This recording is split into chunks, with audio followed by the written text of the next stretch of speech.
So the first quarter fundraising numbers are out, and it appears that Bernie Sanders is well in the lead. So let me break down some of these numbers.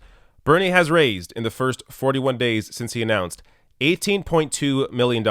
Now compare that to the only other two candidates that have released their full numbers so far, and that's Kamala Harris, who's raised $12 million, and Pete Buttigieg, who's raised $7 million. Now, apart from the actual, figures here, what I find most important is how these candidates actually raised that money. Is it from giant corporations that want something in return? Is it from bundling with private donors? Or is it from the people at small dollar donations? Well, here's Bernie's numbers. Sanders' campaign highlighted that the vast majority of his donations came from small dollar donors, from teachers more than any other occupation.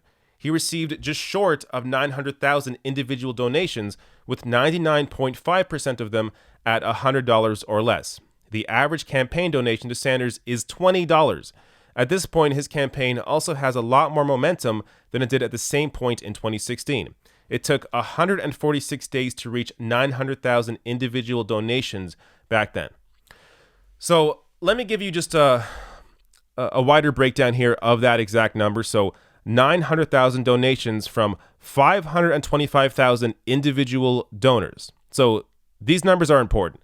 The donations are separate from the donors. So donors can donate multiple times, which is why 525,000 can turn into 900,000 donations, because it's 525,000 individual donors, like unique people, individual people. So the reason I'm making a point of this is because the other candidates have not released that number. So Kamala Harris, she's released a number of 218,000 individual contributions, which is the same as donations. She has not released how many individual people have donated to her campaign in the first quarter. So we're going to have to wait and see if she does release that number. But I mean, when someone doesn't release that number, it kind of tells you that the number likely isn't all that impressive. And in the case of Pete Buttigieg, he hasn't released any of these figures. So we don't really have the breakdown at all in terms of where he's getting his money from. Now, also on the Bernie front there, the vast majority of the donors are under the age of 39, and 20% of Bernie's donors are new supporters, showing you that his campaign is actually growing from 2016. Now, this money, of course, is going to be used to help build infrastructure in different states to be able to compete in all 50 states. So that's why having this sort of fundraising is important. And on the point of the teachers, so Bernie has the teachers are the biggest occupation in terms of who's giving him money. Now, this is a point worth mentioning because Kamala Harris is also trying to court the teachers' vote and teachers' unions. So CNN recently put out this story. Actually, a lot of outlets put out this story on Kamala Harris and her plan for teachers, saying it's good for policy and great politics. So Kamala Harris is trying to compete for the teachers' union endorsements. This is going to be an ongoing competition between Kamala Harris and Bernie Sanders. We're going to have to see how it all unfolds. But more on actually how Bernie raises his money compared to the other candidates. Unlike other Democrats, Sanders has no plans to hold big money fundraisers and has not courted big name donors. Harris, for example, reportedly rubbed elbows with Hollywood powerhouses Sunday night at the home of the president of the MGM Motion Picture Group. Christian Gillibrand and Cory Booker also reportedly held fundraising events last week with venture capitalists and high-dollar investors. So when we look at these numbers, it's not just about corporate PAC money. It's not just about super PACs. It's about who these candidates are meeting with face-to-face. So if you're meeting with people from, whether it's Hollywood or Big Pharma or the fossil fuel industry or whatever it is, that will clearly have an impact on your policymaking. Even if it's not consciously, it'll have an impact subconsciously. The environment you keep, the people you talk with, the people that are giving you lots of money and you're talking with them face-to-face at these big private donor events that like Kirsten Gillibrand and Cory Booker and Kamala Harris are holding, that's going to have an impact on their ability to follow through with a lot of these big progressive policy ideas.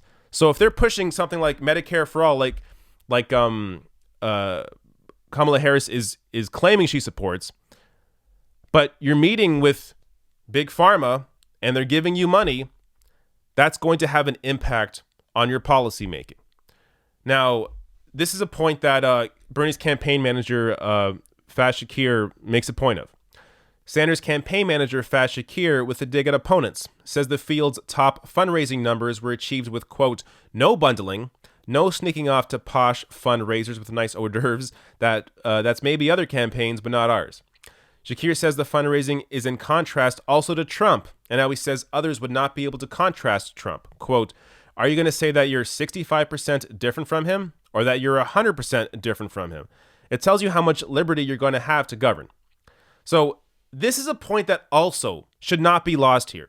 It's not just about Bernie's numbers compared to other Democratic candidates. It's also comparing it to Donald Trump and how you can contrast yourself to Donald Trump in the general election. So Donald Trump, because you know he's going to do this, he can easily attack other candidates and say, oh, you took money from Big Pharma, or you took money from this industry. How can we possibly trust what you're going to say? Even though, yes, we all know Trump himself was also corrupted and takes money from all these industries as well. But he will be able to use that argument against other candidates. He will not be able to use that argument against Bernie Sanders, who holds no private fundraisers whatsoever, doesn't have this bundling that the other candidates do. He simply raises money from small individual donors, at right now the average being $20 a piece, showing you that Bernie is actually a man of the people. This will be an incredibly important point to make during the general election when people are still in this anti-establishment mood. And really, I shouldn't say mood, but people are waking up to the fact that politicians are bought. So when a lot of people recognize that their politicians are bought, they want to support somebody who is not bought, who is not compromised. So when you have a presidential candidate who is simply there based on volunteer support and based on small individual donors, that shows you that you have a choice in the race that for somebody that is actually a person of the people. Now, on that note, too, I want to share this reporting from Money and Politics reporter Carrie Levine. Stepping away from thinking about the primary for a minute and turning to the general, according to FEC data, about 37% of contributions to real Donald Trump over the past 2 years were $200 and under. Percent was slightly lower in 2015 to 2016. So you look at how Trump is raising his money. Way less than half his money comes from small individual donors. Bernie's almost entirety of his money comes from small individual donors. So again, this will be a clear distinction in a potential general election race. Now, I also want to share this tweet that I saw from an MSNBC reporter, Casey Hunt, that finally is acknowledging reality. So she tweeted this out. Anyone who doesn't treat Bernie Sanders becoming the Democratic nominee as a realistic and even likely possibility is making a big mistake and failed to learn from mistakes made in 2016. Now, this is encouraging in some way because you have a mainstream news reporter actually acknowledging finally that Bernie is in fact the frontrunner here. On the other hand, this is also, I think, a warning. A warning to other mainstream reporters to say, hey, maybe we should be a little more critical of Bernie. Maybe we should cover him a little bit more, because usually what they do is they just completely ignore Bernie Sanders. So yes, they've covered, his initial rally. They covered his initial numbers, his fundraising numbers, but they really haven't covered him as the front runner. So if you compare Bernie and today to Hillary Clinton in 2016, I mean, throughout the primary, Hillary was considered to be the obvious frontrunner. And in many ways, she was. She was the most recognizable figure. But Bernie right now clearly is also the frontrunner. When you have a people-powered movement behind you of volunteers and small individual donors, it shows you that Bernie has real momentum, especially when 20% of his support is from new people. So again, this is a situation where there is clearly a difference here in terms of how the media covered Hillary versus how the media covered Bernie. Though now with Casey Hunt acknowledging this publicly, I think we're going to see a little more coverage of Bernie Sanders. Likely a lot of it will be super critical of Bernie Sanders because, again, these are corporate networks that don't want to see their taxes raised, so they have an incentive to not cover Bernie and not treat Bernie fairly. But I don't know. Let's wait and see. I think this is, really any coverage of Bernie is a positive, but ultimately, I don't think it matters either way, because Bernie clearly was able to grow this support while being completely ignored by mainstream press.